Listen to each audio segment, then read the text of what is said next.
Hi, grade nines. I hope you all had a really awesome Easter and had a great break and a great week off. Even though we're quarantined, I hope you found a way to make Easter special. Today we are doing the graveyard book. We're finishing chapter 6. So we have Bod, and he's just getting older, and he convinced Silas to let him go to school. And Silas said, okay, I'll let you go to school, but you really need to keep a low profile, fade when you can, make sure no one really recognizes you. And at first, Bod was doing great with it. His teachers didn't remember him. No one remembered him in his class. But he saw there was 2 bullies in the class, and he wanted to stop the bullying and help his fellow students. So Nick and Mo were the 2 bullies. So he gave advice to his peers to make sure that they stopped harassing and stealing lunch money. But everyone started talking about him, and Silas was quite upset. The last we left off, Bod actually went and dreamwalked in Nick's dreams and scared him to get him to stop bullying. So we are on chapter 6, page 196 in the actual novel, if you're following along. Nick woke up screaming. Bod heard the scream, a shout of terror, and felt the satisfaction of a job well done. He was standing on the pavement outside Nick Farthing's house, his face damp with a thick night mist. He was exhilarated and exhausted. He had barely felt in control of the dream walk, had been all too aware that there was nothing else in the dream but Nick and himself, and that all Nick had been scared of was a noise. But Bod was satisfied. The other boy would hesitate before tormenting smaller kids. And now? Bod put his hands in his pockets and began to walk, not certain where he was going.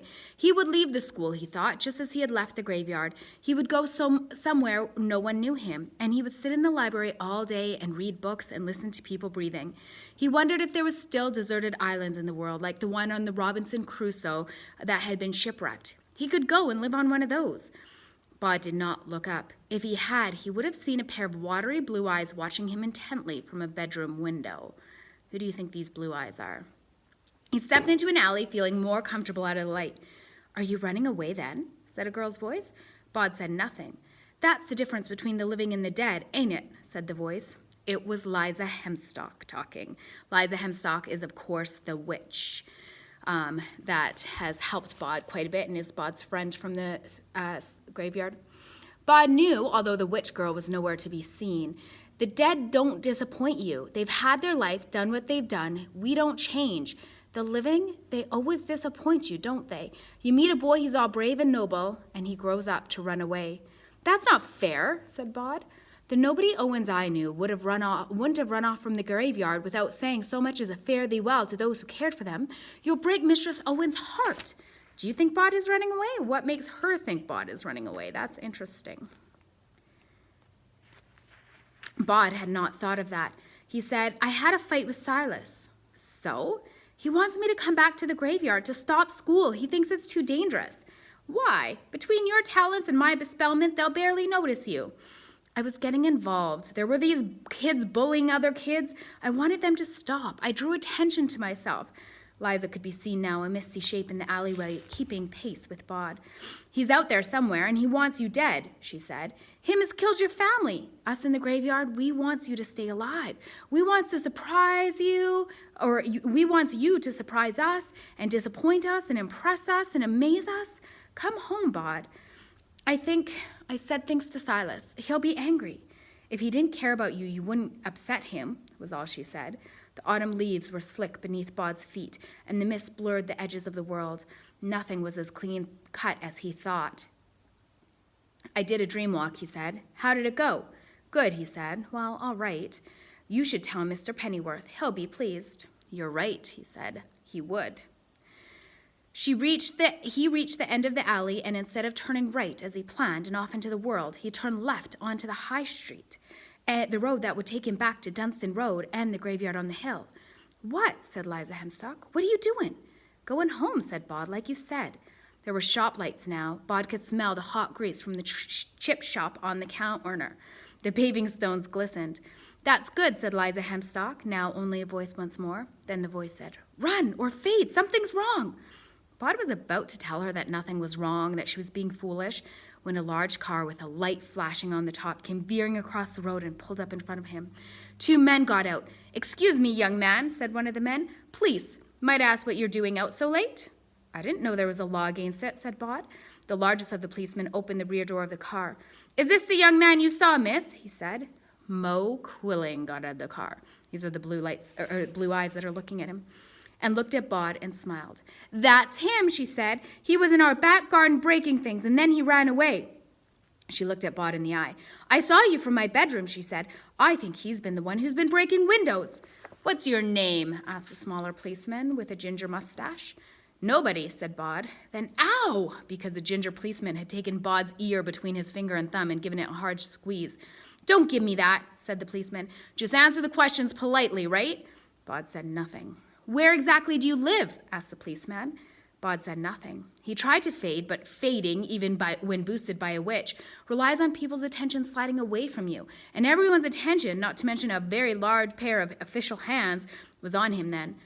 Bod said, "You can't arrest me for not telling you my name or address." "No," said the policeman, "I can't. But I can take you down to the station until you give us the name of a parent, guardian, responsible adult into whose care we can release you."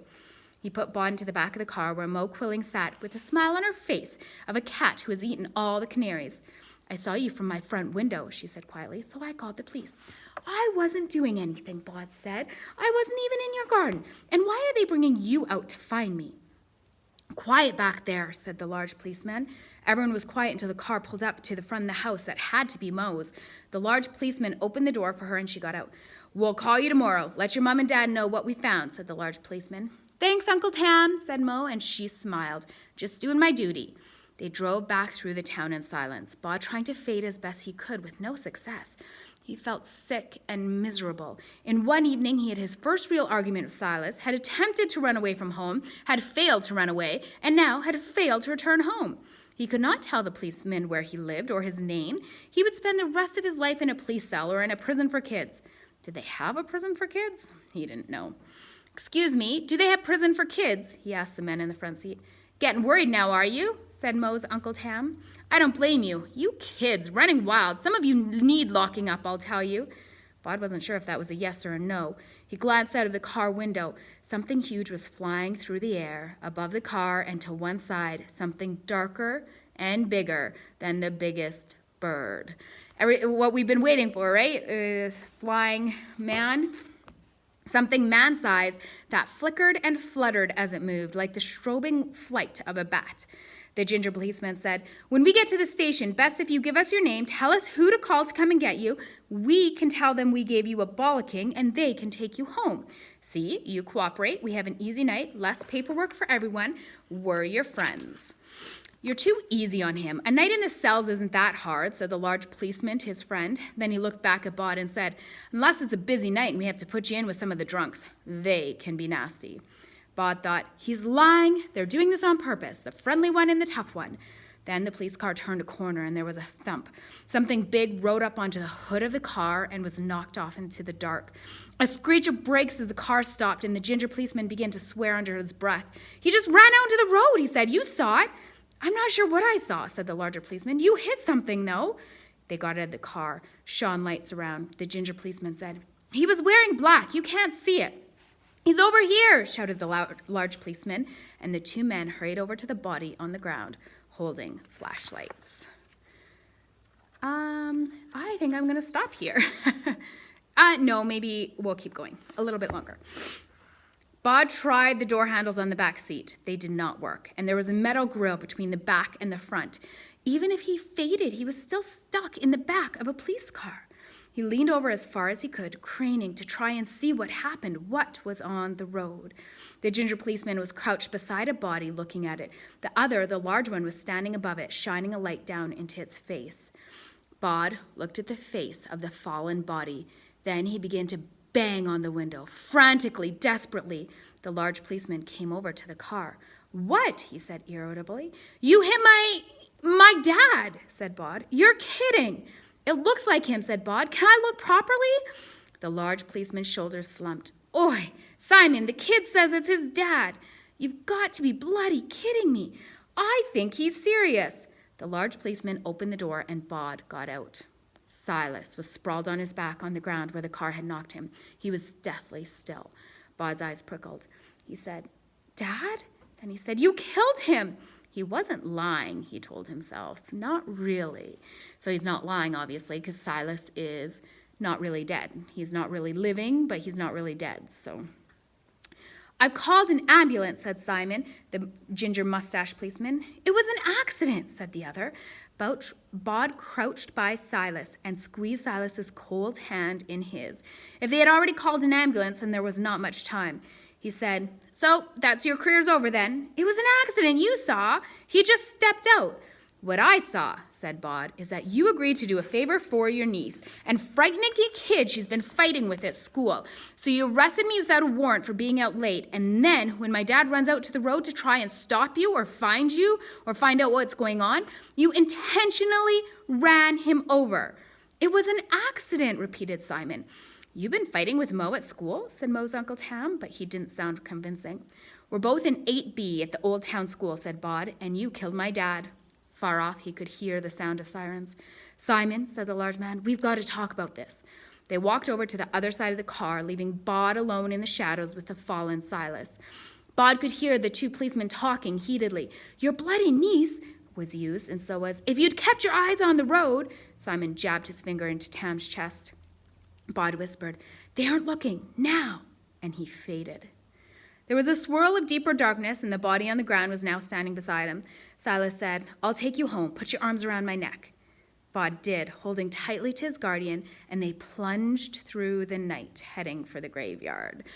I think it's super interesting that they said plunged through the night. He is a vampire, so he's flying. Does he turn into a bat? What does this look like? I have so many questions. I hope the movie comes out. I'm sorry, said Bod. I'm sorry too, said Silas. Did it hurt letting the car hit you like that? Yes, said Silas. You should thank your little witch friend. She came and found me, told me you were trouble and what kind of trouble you were in. They landed in the graveyard. Bod looked at his home as if it were the first time he had ever seen it. He said, What happened tonight was stupid, wasn't it? I mean, I put things at risk. More than you know, young nobody Owens. Yes, you are right, said Bod. I won't go back. Not to that school, and not like that. That statement, more than you know, is very interesting to me. It makes me wonder. Okay, guys, good luck with the questions. On Thursday, you're going to be doing a research assignment. So I'll finish this chapter. There's not very much, and then you'll do a research. Okay, bye.